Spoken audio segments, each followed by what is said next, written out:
So what's up, guys? How are you? Hi, doing all right. Hello, you guys. All right. So I'm sure they're all going to have, questions for you about voice acting. I just want to know, how are you enjoying your stay here so far in Florida? Awesome. Yeah, so fun. Really humid. But Yeah, you guys live in a swamp. Yeah. Yeah, it's very hot. Very hot. Have you guys had a chance to go to the beach or do any sightseeing? No. No. The fountain's really pretty. I saw that Marlin fountain. It's beautiful. Yeah, Yes. out my window there's Yes, a marina. exactly. I'm sure it's Yes. lovely. No, I brought my 3-year-old and my husband with me, thinking we'd make a little vacation of it, and they have. That's good. They're having fun at least. Yeah, you're the martyr. good You time. send them off. You're just like, go without me. I'll bring home the bacon. Where are you guys from? Where do you live? Yeah. I live now in LA, but I'm actually originally from Greenville, North Carolina. So, yeah, I actually lived in the swamp for 18 years of my life before I left. But yeah, I currently reside in Studio City, Los Angeles. Well, welcome back to the swamp. Thanks, it's great to be here. So, thank you. Gosh. And I live in Dallas, Texas, but I did go to school at Florida State, so Okay. I have roots in the swamp too. Very, very cool. So before we go into asking questions and things, because obviously, everyone here wants to know all the tips and tricks, the behind the scenes things about the trade and how they can possibly get into voice acting. But I just want to talk cool stuff and just hang out with you guys. I mean, you're some iconic characters from some of the biggest cartoons in the world. How does that feel to just have this fandom following you around? I mean, worldwide. I mean, either one of you can take that question. I mean, you guys are icons. There's an aspect of it that is surreal. Like whenever I come to a convention and people want my autograph, it still feels a little weird. But it's also, we are such, the term celebrity is not even, we're so low on that totem pole that it's not like I can't go to Chili's. I don't get recognized ever. So it's not that weird because it's not real celebrity. It's just the taste. It's just enough. We come here and you are appreciative and you clap for us and it's like, oh, I feel special. And then you go home and it's like, I'm not though. So. I definitely echo what Colleen says. Yeah. Yeah, I actually like the anonymity of it. I like that it's a weird kind of celebrity that you can turn on and off. Because yeah, it's weird. It's like you want everyone to stare at you until everyone's staring at you, and then you have horrible social anxiety and you want to crawl under a rock. So but it's really, really fun. I love meeting you guys. It's great. Super cool. So you're in LA, you're based in Texas, which are both two major hubs for voice acting. But do you guys ever do you travel a lot to do any work? Oh, to do work. Yeah, you work in LA, right? I don't. I really never do work in LA. Oddly, I get requests every now and again for auditions, and I have a family, so I can't. Yeah, I can't really do it. Pack up and Yeah. I have family in Dallas, in Plano. So I actually go. Yeah, so it's really funny. I actually just go to visit. I don't usually. I've only worked a little bit. Actually, it's funny. I was working on a show at Funimation, and it got canned. What was it? I can't say, because then, It was called Yeah, I was one of the leads in that, Caitlin, because she worked on Love Live. She was like, yeah, it was super fun. She just was like, hey, you want to do this part? And I was like, great. We did 17 hours on it. And then You guys are watching what's going to happen is she'll be in my show in a month. But they I usually go just to hang out because I have a lot of friends out there, and so I go and have lunch with people and blah blah blah. I've done a couple things at Okratron and a couple little things that I played a screaming woman in One Piece. They throw me. My mom pays them to put me in things to give me the bit roles. So yeah. All right. So yeah, aside from voice acting, what are some of what? You're still great. Oh, thank you. That's so sweet. I was just curious, what are some of your hobbies? And I know we could talk about travel just on the general sense. Do you guys like to travel a lot, or where do you like to go? I do. I don't travel for voice acting, but I do travel for voice acting at conventions. Does that make sense? So I've traveled the world because of conventions, which is just something that's a benefit I never thought I would ever have in my life. It's been amazing. Have you been to Japan? I haven't been to Japan yet because it's hard because they don't watch the dubs. Yeah. They get it straight from the cow. So, no, but I've been to New Zealand twice, and Australia, and London, and I keep almost going to Ireland and Puerto Rico. So that that's amazing. And then I've seen all over the United States, and our fans are just better than other fans. Now, it's not just to stroke your, you're nice fans, but it's just true. Like, we get to see at pop culture conventions, we get to see true celebrities, and a lot of their fans are rude.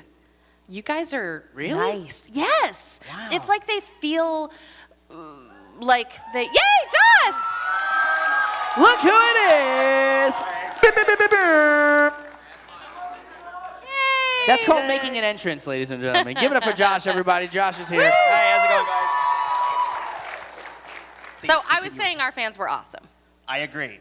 It's like, I think sometimes fans of the larger, like fans of the Avengers and stuff like that, which we all are, but tend to look at the celebrities involved with that as public property.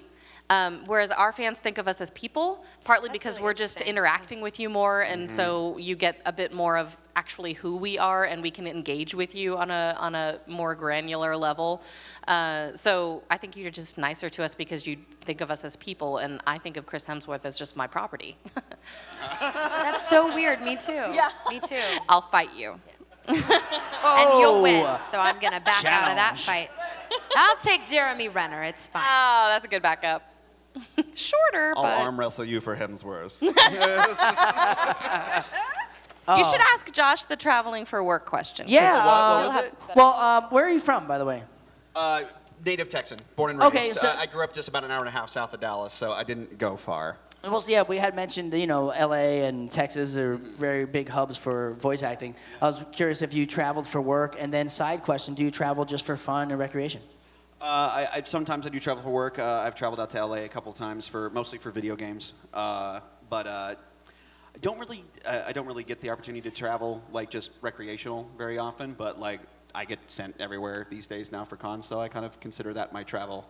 I'm a homebody. I like to. If I'm home, I'm just at home.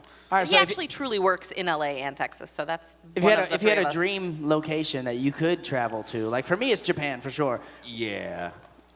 Japan, yes, but I'll be crossing that off the list next year. Nice. Taking my wife on a belated honeymoon there next year. Oh, sweet. And other than that, I would love to go to New Zealand. Yeah. I would love to go. I would It love to go looks to the South gorgeous Island there. and like here we can like rent horses at some point, and just go ride. I would love to do that. I have galloped on a racehorse in the Lord of the Rings mountains. What? Did you go? If you want him, come and claim him. And then I you just- absolutely should have, and now I feel bad. No, but I was in a group with nobody who could ride, so they said, "Oh, just go ahead. We'll be back here." Yeah. So I just rode an actual literal racehorse that was retired. In the mountains where Lord of the Rings was set, and I couldn't see anybody else. They were far behind me, so it was just me galloping. That is. Did you ride horses like your whole life, or? Yeah, I love I horses. did too. It was a big I deal rode for me. for 6 years. Yeah. Competitively, yeah. Oh, not competitively. Ooh. Wow. I've We're never gonna get ridden a along. horse. I've ridden a pony before. It's like but- in your blood. It's like, yeah. Yeah, I'm a it's horse girl. One of my favorite things in the world. So. I guess it's pretty big in Texas, yeah, riding horses and stuff like that. Kinda, yeah, it's kind of the thing. Maybe not as big as some people would think, like the Did you ride stereotypical Western thing or whatever. or- But like Okay, we're not I all rode English. yeehaw out there. But I mean, I say that, but I grew up on a ranch, so like my dad is I mean, a traditional. I rode a horse to elementary school, but other than Yeah, that. yeah. Oh man. All right, so obviously this is the So You Want to Be a Voice Actor panel. Yep. So I'm gonna knock out some of the major questions that you're probably gonna ask, and then I'm gonna come out there with the microphone and give you guys the opportunity to ask some questions as well. So the first question I'm gonna ask is, how did you get started as a voice actor? And anybody could take that. I grew up with the love of animation, just in general. My first words in this world were DuckTales, woohoo. Strong start. Eventually, it dawned on me at some point that, oh no, these characters aren't real. These are people like doing this. And my mother put me into the children's theater. I was very young. I started on stage when I was about 5 years old, and loved acting.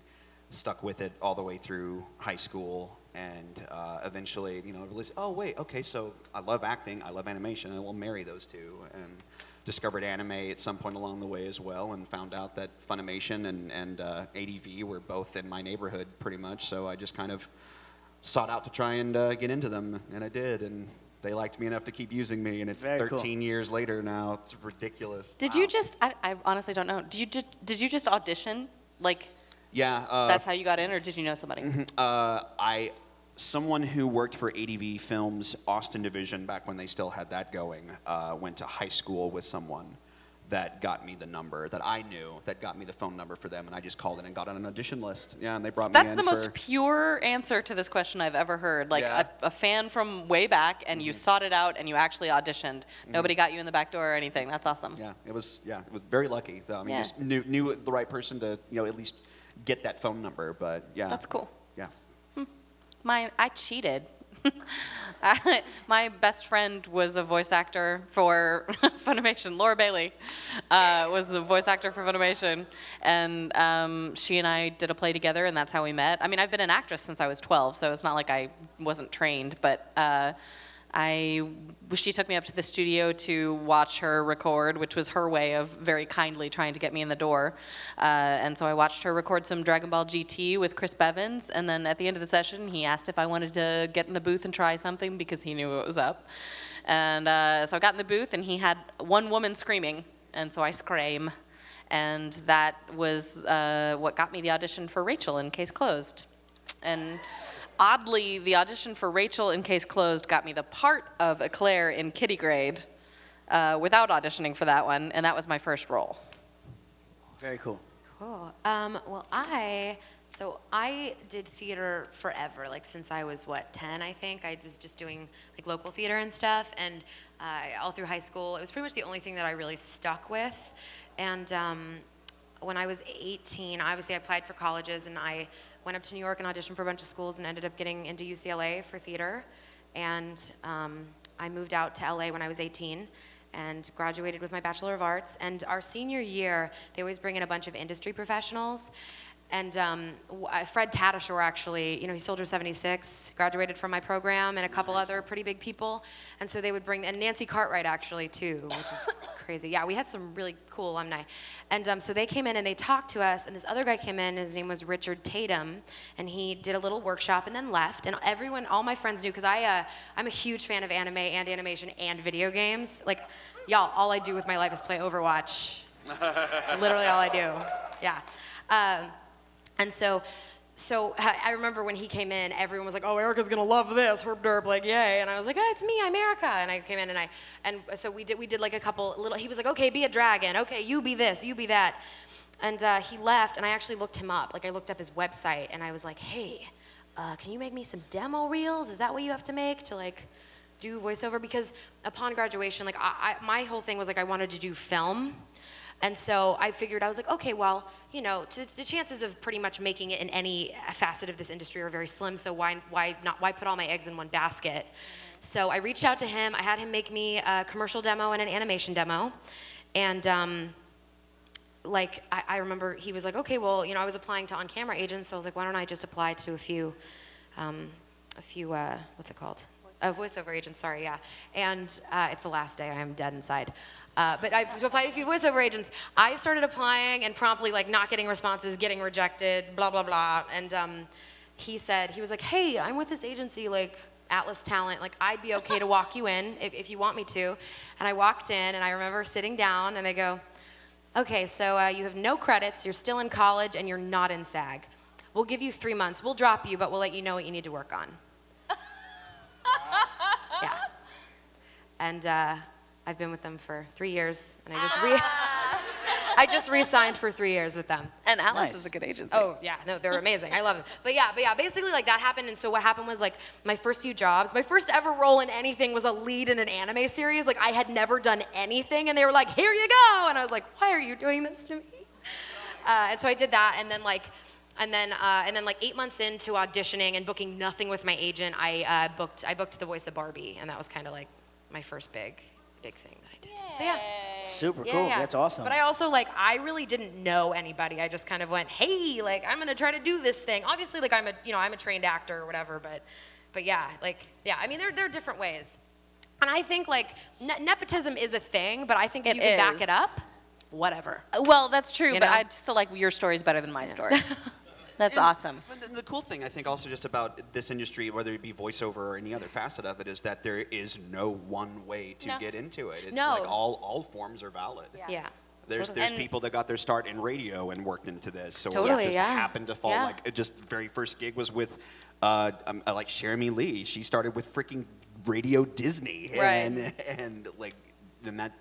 Like, there's so many different facets and different paths Yes. to take. And there are always going to be people who don't think you're good, and that's Always. fine. Like I had one agency, a huge agent, literally emailed me back and said, "I'm sorry, you're not of the caliber that we represent here at this agency." Like just brutally shut me down. And I was Rude. like, all right. I was used to never being the favorite. I was never the favorite in high school. I was never the girl everyone wanted in their show in college. So I was so jaded by the time I graduated that I was like, all right, whatever. It was kind of like, I have no other choice. I have to do this. So I just will wait until I find the person who wants me to do it with them. Exactly, totally. I mean, anybody that is thinking about becoming an actor at some point, learn really quickly before you get into this that 99% of this job is being told no. Yes. Yeah, rejection's a thing. Yes. And also, I really hate it when I hear somebody say that they want to be a dub actor for Funimation. That's not a career choice. No. You can be an actor, but if you were trying to pigeonhole yourself into one tiny little slot in this industry, then you're setting yourself up for failure, and you're going to be very sad. Whereas if you say, I just want to be a part of the industry, I want to make money doing something that I love doing, then you're leaving yourself open to, I never thought I was going to be a voice actress. That was not my intention, but I me neither, love really, it, and I would not trade it for the world. And I only got it because it was like, oh, yeah, that's the next thing. I'll do Right. that. And you know, just listening to us talk, also, like, voice acting is not the only thing we do. Even though we are, like, this is something that we have It's not made my a day career job. out of. Like, yeah, I mean, I write for the most part. I produce. I just do voiceover. You full act. time. Well, you're in LA. Yeah. I got real lucky. They're gonna find out I'm a hack. I'm waiting in like a year. They're gonna be like, ooh, let's fire her. Yeah. So I get an opportunity to speak to a lot of voice actors and a lot of people who are interested in voice acting. And a lot of people believe it's just all about just funny voices. But what I've learned, the common thread that I've learned from a lot of voice actors is having an actual acting background. So can you guys give a little insight on why having an acting background is important to become a voice actor? I mean, well, there's two words in that, voice actor. Yeah. If you can't, like, everyone has a voice, but if you can't act, like, it's, meet you halfway. That's it's not quite far enough. Any sort of acting background, whether it be doing theater, like community theater, or theater at college, taking acting classes at a college, or being at your high school if they offer it, or like, there's so many people out there now that do workshops. I mean, hell, being in your church choir. Anything that helps you to learn to perform with your voice, to be on stage, that develop that presence, that confidence, it will help you in the endeavor of becoming a voice actor. Yeah, and training just helps you figure out your way to get there, because everybody has their own way. Some people are very method, some people do a lot of character backgrounds and get really deep into it, and they're crying in the booth and crying when they get out of the booth, and it was with them all day. And then some people... That's me. Yeah, I'm the exact opposite. I get in there and it's like, okay, what are we doing? That line, I'm with it. And then I'm crying, and then I'm done with the line, and I'm done. It's not... I am not a method person. I don't like to take it into my life, because then it destroys my life. So you just find your own way to it, and the only way you can do that is with training. Totally, I agree. So training, taking classes, like you said, theater, all definitely help out. But be warned, if you are theatrically trained, as I am, you will almost kick over, headbutt, whatever, the microphone. Yeah. I am so active. They'll be like, Erica, that was great, but we need another take because you kicked in the air and we heard it, or whatever. Erica, you headbutted the mic. That was $1,000. Why? Like, yeah. I still do it all the time. Yeah. Oh my gosh, so sweet. Thank you so much. And also, coming from a theater, you'll find very quickly it is far easier to perform to a room of 500, 1,000, or more, whatever, because most of the time you don't see them. You pretend they're not there. You have spotlights in your face, and you feel like you're performing to a train, like an oncoming train. But then you get into a voice booth, and you've got two people staring at you through a little glass box, going, "Okay, let's do it again. Yeah. This time with talent." What did A I lot think? harder. I was recording. Do any of you guys know Anohana? Okay, we're dubbing. We just finished dubbing it. I'm voicing Anadu in it. I think it's gonna. Aniplex is doing it. It's gonna be out in October. But Patrick Seitz, we're pretty close. But he was like, "I felt no love in your heart."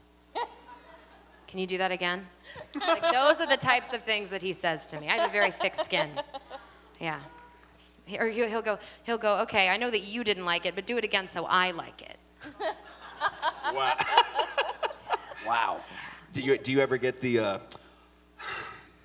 I wanted forest green, that was salmon red.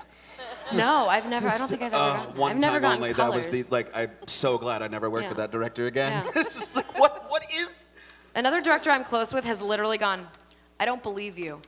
Oh, I do that all the time. Yeah, totally. I'm Yeah. like, it just gets my butt in gear. I'm fine with it. I don't care. I'd rather not be coddled. I'm not one of those people. I do not want to be told I'm great when I'm not. Like, I want to The improve. actors who are the best are the actors who I do those things with. Like, if it's a really good actor, if it's, Brina or Tatum in the booth, then half the time I'm going, that was like 75% acceptable.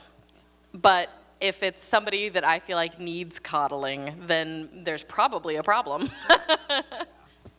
So when you're voice acting, and a lot of people have a misconception that they always ask, is it difficult to work in the booth or at the same time with all the other actors at the same time? But most of the time you're alone when you do these recordings, is that right? So with anime, you're always alone because it's matching lip flap with the beeps and the boops and the bops.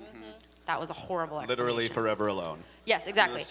But with a lot of American cartoons, you're in the booth with everyone. Actually, sometimes you're not because they don't have time or somebody, like I'm voicing Jane Foster, Dr. Jane Foster in Avengers Secret Wars on Disney right now. Yeah, super fun. And actually, I don't know if you guys have read the comics, but she becomes Thor. It's not a big deal. But that one, we were all together. And imagine me. I'm a plebe, and I walked into the booth, and it was like Laura Bailey, Troy Baker, Fred Tatasciore, and I was like, why am I here? Oh my God. But those are Roger Craig Smith, who's Ezio Auditore and freaking Assassin's Creed. It's my favorite video game. Okay, bye. But yeah. It was crazy, but yeah, those are group records. But sometimes like one day Kari Wahlgren couldn't make it, so she would just go in and pick it up. I feel like it's rarer and rarer because everyone's schedules are so freaking crazy. Actually, do you guys know Dana Snyder? Okay, so we were supposed to do something together, like a pilot, like a month ago, and he was the only person that couldn't make it, and I'm still giving him crap for it. But anyway, sorry, keep going. Yeah, you guys know anime better than I do, probably. Y'all been doing it for way longer. Anime's anime. Do you guys have your own home recording studios? Because I know a lot of people do just things from home. It's definitely a lot easier to do it now than, let's say, 20 years ago. Right. But do you guys submit a lot of things from your house? Anyone? A lot of people do. You're right. A lot of people have home studios. I don't because I'm at the studio like 9 hours a day. So if I want to record an audition, I just step into a recording booth and ask the engineer to record an audition. But that is true that many of us do have. Yeah, I have it's very minuscule, like just something on the desk. My room's pretty quiet and everything, so I get away, but I really only use it for auditions. I would not do it for any sort of actual professional recording. But it would be fairly easy to just set something up in a closet space and and do stuff out of my home. Yeah, I got to meet Charles Martinet, who's the voice of Super Mario, and he has, I think it's called Under the Blanket Productions, and he says, I'm literally under a blanket with a microphone, and I submit most of my stuff just like that. It's so cool how you can do that nowadays. Yeah, you really can. It really is. I have a 6 foot weird sound dampening fabric booth. Yeah. It came it was like a company that makes it. But I've done pickups sometimes for long running things like Barbie. They'll be like, we need this pickup, just do it. And I just upgraded to a Neumann, which I'm very excited about. But I can do pickups. It's not broadcast quality though, but I do my auditions in there. Very cool. All right. Okay, I want to see what the audience has to ask, because I know you guys are very curious about becoming a voice actor. So we do have a mic stand here. We're going to form a line there. I'm going to just come down there and give you guys the mic and let you guys can take control of the panel. If I have to take back control, however, I'll come grab it. But please just limit it to one question per person. You can come line up, and I'm going to go ahead and give you guys this mic, and you guys just answer to the best of your ability. What do you think they're gonna do? Like stage a coup or something? You never He will know. take control Take if he control, needs to. yeah. If somebody asks the second question, you're out. You're donezo. Can you imagine? You're donezo. That's the catchphrase of a superhero. It's the big guy at the door saying You that. Dunzo. You dunzo, man. I want to get a picture with you later. Okay. Yeah, thank you. Hi, my name is Vivi. I was wondering, I know that usually when you get auditions and stuff, it's just like they send you like a little picture, and if you're lucky, like a bio or some words. How is it that you choose what characters like you want to audition for? How do we, sorry, Yeah, choose? How do Oh, you choose them? anything I think they'll cast me for. I don't get to pick. I do what my agent sends me. That's it. You know, sometimes, you know, like, especially in Dallas with a lot of the stuff we get, like especially for video game auditions, we'll get some, like for Smite, they'll send us sometimes sides for 3 or 4 characters at a time, and we just kind of like, okay, read the description, we're like, okay, I think I could pull something like this off. This is a little outside my range, but I have something interesting, so I'll send it, see what they think. In that form, we get to choose, but yeah, when it comes to like agents or doing industrials, a lot of times they'll say, hey, here's this script, these are the characters available, I want you to read for this only. So it varies. Yeah. Okay, thank you. Hello. Hello. I think it's incredible that you're Barbie and thank you. Jane Foster / Thor. Oh, thanks. And you're so beautiful. Like, you should be on the picture of everything. You Oh should my be gosh, super thank famous, you. and girls So should be kind. inspired by you being that gorgeous. Okay. thanks. Also, he's probably too shy to tell anyone, but your host is also awesome, and he was on America's Got Talent with his band like 2 weeks ago, being awesome. Yes, he was. Five Alive, the band. Five Alive. I've heard of Five Alive. That's him. All right. And also, so how do you guys create the voices physically? Like, how do you come up with the voices? If there's a technique, how do you prepare physically? Do you ever try something that just doesn't work? A pirate voice? I don't know. I usually start with the character's psychology. I'm like, that's very much where I come from, and then the voice kind of just like comes with it. That's kind of how I feel. Like somebody like Magilu from Tales of Berseria. Somebody mentioned that earlier, but like she's such a weird character, but I never really was like, I'm gonna do this voice. I saw her description, and I was like, here we go. Like, this is what we're doing, you know? And actually, usually I feel like if you book something and you go in, you kind of hone the voice with the team working on whatever it is. They'll be like, okay, a little, you know, pitch it up, pitch it down, whatever. But for me, like, I don't feel like that's super my job. It's more like get the character, you know? Yeah, I basically agree. The only thing I'll add to it is sometimes if I get kind of stuck, like I feel like I've been doing the same voices over and over again, and the directors are starting to see me as just that voice, then the next time I'll audition for a character that I wouldn't normally audition for, and I'll put it in a different place. So if you can just send your voice into your nose, it makes a different sound. Send it into your head, send it into the back of your throat, pinch off certain parts of your throat, Are you a stand in singer a at different all? way. I'm not. Really? Okay, because I sing, and I, like musically, that's where I do everything. Like, Yeah. I Just translate find everything musically. Where it places completely Also, changes. if they have somebody in, especially for anime and even some video games, like you'll go in and they'll be like, we need you to do 3 different characters that could possibly interact with one another. Yes. That's when you get technical with it. There's like, actually, I've taken Crispin Freeman's workshop. He actually basically taught me how to dub anime because I'm a huge Hellsing fan, and that's how I found him, like a creeper. Yeah. And so he would talk about there's the emotional actor and there's the technical actor. It is always a melding of the two. It is always. It's never one. It's never just the other. Yeah. So if you have 3 characters, right? Maybe I put one down here. Maybe I put one up here, and maybe I push one out here a little bit. Wow. That's like what you do. That's immediately where I go. If 3 characters got to talk to each other, all right, how do I make them sound different? So that's the whole other side of it. Yeah. And also it kind of varies from character to character. Like we mentioned this on the video game panel yesterday.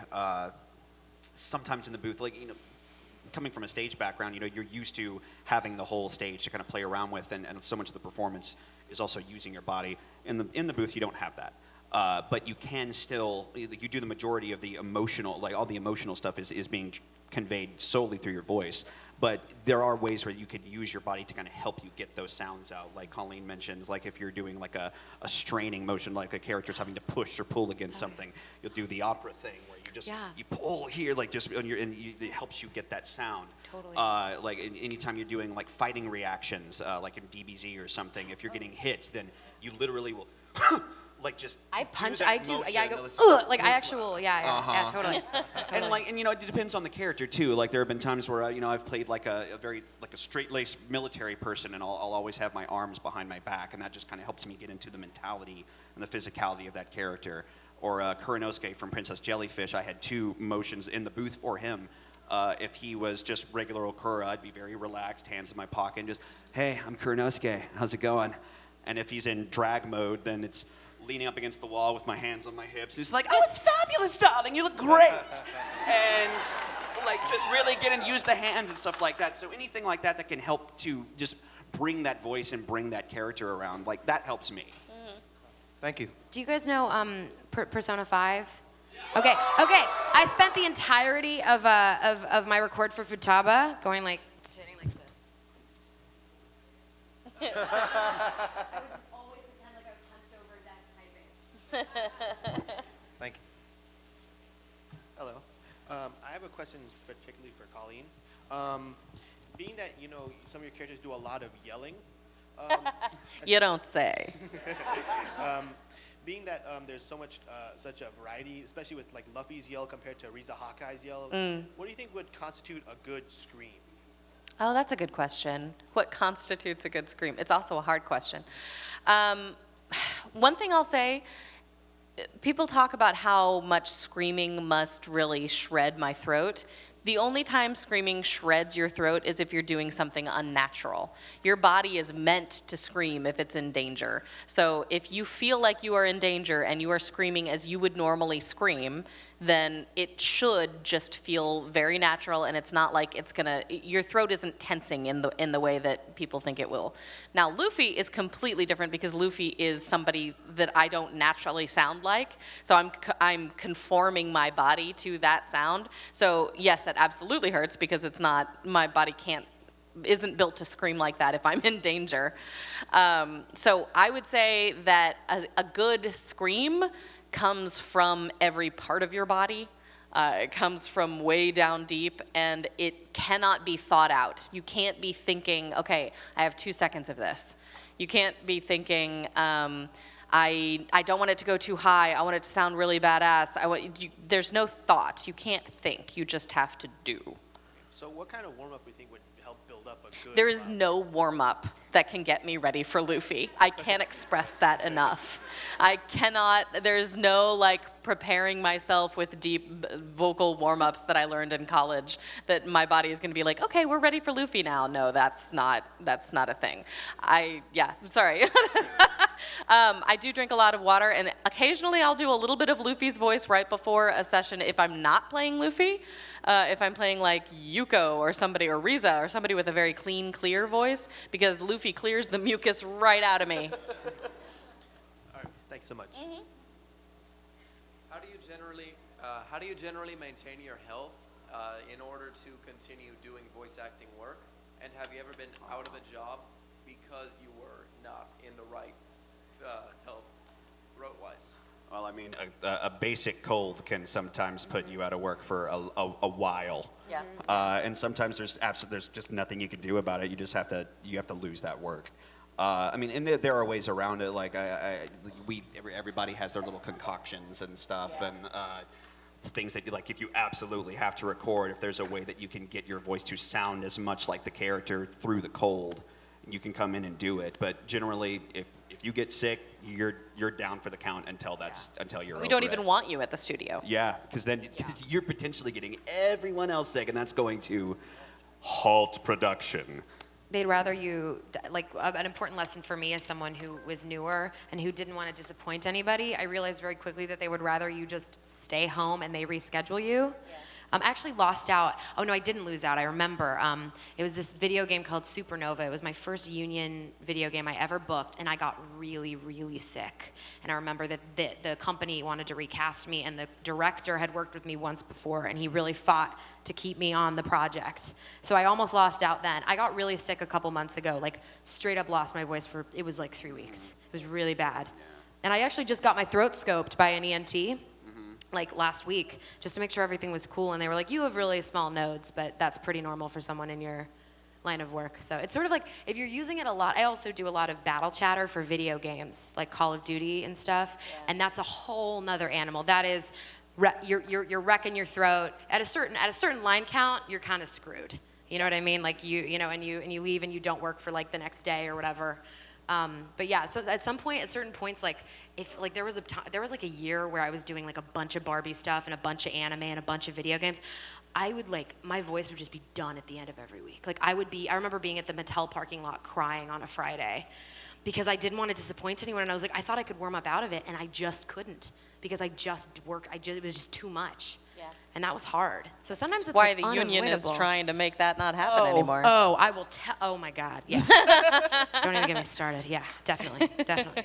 But I guess in general health, like sickness aside, like just some of the stuff that we would do is, like you say, drink plenty of water. Wash your hands a lot. Don't eat people's boogers. Yeah. Don't do that, because that's what I was doing. I have a toddler. That's different. Oh yeah, no, that is different. Do not kiss the pop screen ever. Don't lick the pop screen. Don't go near the pop screen.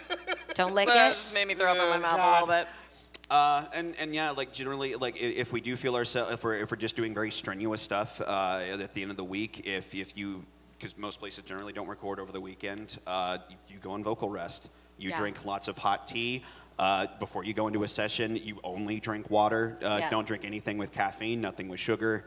It'll dry you out. It'll coat your throat and can do damage. Don't use antibacterial gel. That stuff that is everywhere. It's bullshit.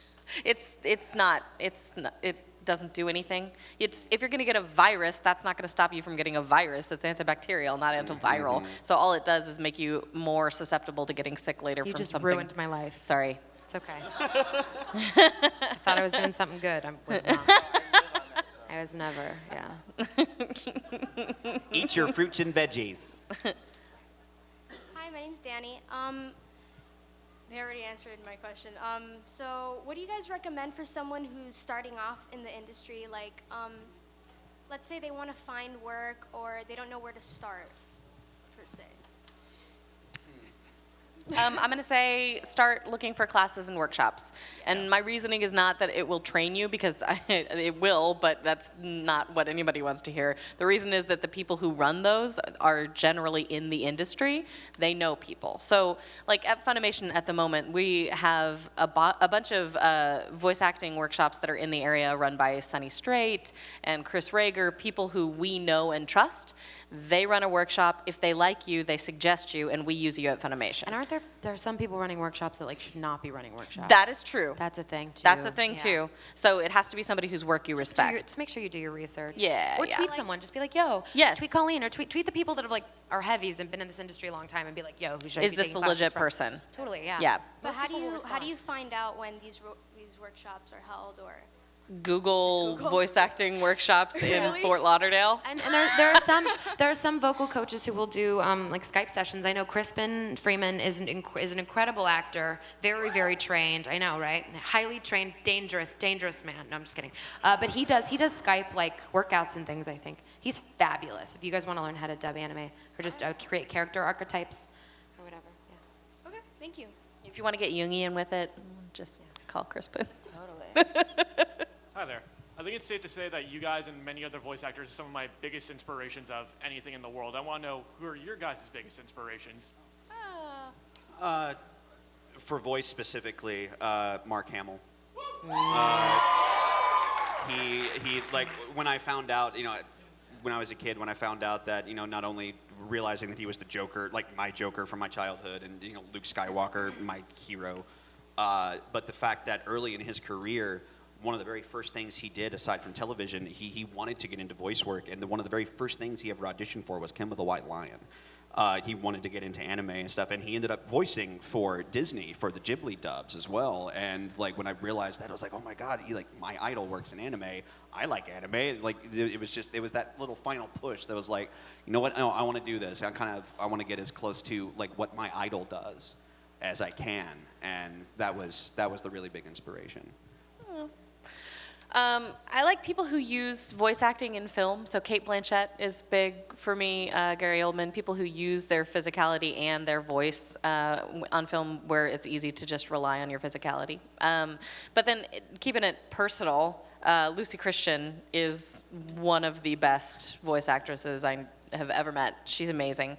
And Laura Bailey taught me a lot about, what I do. You should have heard the things that I tried to do before she taught me how to do them better. She's always helped me kind of figure out how to do boy voice. I didn't know how to do a boy voice until I heard her do it. I didn't know that was what we had all societally agreed was going to sound like a boy on a cartoon. So, yeah. Yeah, I'd say my favorite anime of all time is Hellsing. And I think the dub is absolutely fantastic, especially for Hellsing Ultimate. I mean, the 13-episode anime series is inferior in every way except for the soundtrack. We discussed this yesterday on my panel. But yeah, Hellsing Ultimate's amazing. It's canon with the manga. Okay, bye. But yeah, like that whole cast, incredible. And also, I was really into Naruto. I still am. Kakashi is my husbando forever and ever. But yeah, I really loved and Bleach and like those kind. That's kind of what I grew up on and really loved. So yeah, but I'd say Hellsing. Like I think that dub is just so incredible and the team working on it. So watching those like Taliesin Jaffe and everyone. Laura Bailey was on it, I think, and Patrick Seitz, Luke Valentine, and Crispin obviously. So yeah, I'd say for VO like that was the inception for me of being like, ooh, this is really good. Thank you so much. Yeah. Hello. Hi, you look so cute. Thank you. My question would be, when you go and audition for these voice roles, are the directors looking for any particular voice, like specifically, or are they more open to like all range of voices? Let's ask the director. Seriously, yeah.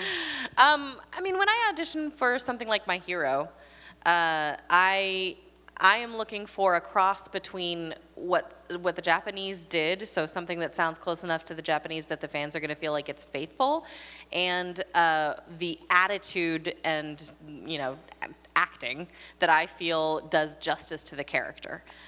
So sometimes you're going to find a character that sounds just like the Japanese and it works out great. The acting is so good that it sinks in. And sometimes you might not be able to find exactly what the Japanese did, or maybe there's even one character that you're like, that doesn't really sound to me like what that character is trying to achieve. Maybe it's my American ear. And so I can find somebody who I feel like really represents it a little bit better than if I had tried to shoehorn that sound in.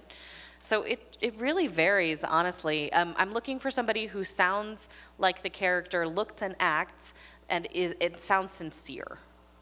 Sincerity is a big thing for me. If it sounds like it's fake or being forced, then we hear it immediately and it shuts us off. That's a super easy trap to fall into for yes, anime. It is. Especially for people who only have ever done anime or watched anime. It is, and I have that problem actually with even some of the voice actors who work a lot. Like it sounds like, okay, that's your anime voice. Can I have your real voice, please? Yeah. I find myself, like, it's why I love working with Patrick Seitz so much on stuff like, I was Kaori Miyazono in Your Lie in April, and then that same team is doing Anohana, and that's very much something that he pushes for is naturalism, and that can be really hard to do in anime. And also from an actor's perspective, when it's not anime, somebody, actually, I'll say, Troy Baker told me, I was like, it was when we were working on Avengers, and he told me something that really stuck with me. And this kind of applies to more not anime stuff where there isn't a reference, and you just kind of have to like get the script and sort of do your thing. But he said, Erica, your only job is to show them what it looks like. If they don't like it, and if they don't want it, that's okay. But all you need to do is show them what it looks like. And for me, it's an incredible privilege, and it's an incredible not burden, but it's like the onus is on you to show them what this character looks like. And I just thought that was great because that's what you can control. I can't control if they like what I did. I can control what I do. So yeah. So make them like it. Yeah. So yeah, exactly. Yeah, totally. Thank you so much. All right, guys, I hate to be the bad guy, but we are running short on time. We only have enough time for one more question. But just, guys, keep in mind they are going to be downstairs. You can go visit them at their table. Make sure you do so. And you're the last question, so make it a great one. Ladybug. Okay, I'll try. The onus is on you. Okay, so I'm about to be a senior, and I have some experience, done a few pilots, done plenty of theater, but now it's time to get to that point where I have to be serious about getting into the industry, and it's not just like, oh, I'm performing just to perform now, yay, you know. What do you suggest that I do to push Get myself? an agent. I have 3, but Wait a minute. they're not. They're just. I wanna take it upon myself to try and push myself in the right direction because First, sometimes- explain having 3 agents. I should really sign off on a few because one was just a starter, and then the other's in Orlando. She doesn't contact me. The other's in Coconut Grove. She's gotten me a few commercials here and there, but she, it's. I have to transfer into other things now because Florida, the industry in Florida, it's very unreliable, and people don't really, I can't get into the union yet because I'm like, okay, the industry in Florida, like the union, nobody likes Floridian actors. And It's a right to work state, isn't it? Yeah. it's That's just why. incentives. Texas is too. Incentives are bad, and I want to know, like, going into college and everything, what I should do. Well, it sounds like you've kind of figured out that you need to move somewhere, first and foremost. Yeah, but- If the Florida market isn't really working for you, then find someplace that you think will work for you. Right. And if you're going for the union, it sounds like, probably Los Angeles or somewhere out there would probably be a good fit. Right. So first and foremost, work on doing that. And while you're, putting yourself in the right direction is great and all, and you should do that. But in the meantime, while you're between jobs and while you're waiting for your agent to find something, you absolutely should perform just for the sake of performing because you're always still going to be learning. There's always, and you never know when just doing a play for the fun of it is going to, somebody could be in the audience that night that's like, you know what, I'm working on this movie. You'd be That's perfect why I'm an for that. actor, voice actor. I was in a play with the right person. Right. So yeah, absolutely keep doing that. All right. Thank you so much. All right, thank you guys so much for coming out. One more time, Erica Lindbeck, Colleen Clinkenbeard. Thanks, you guys.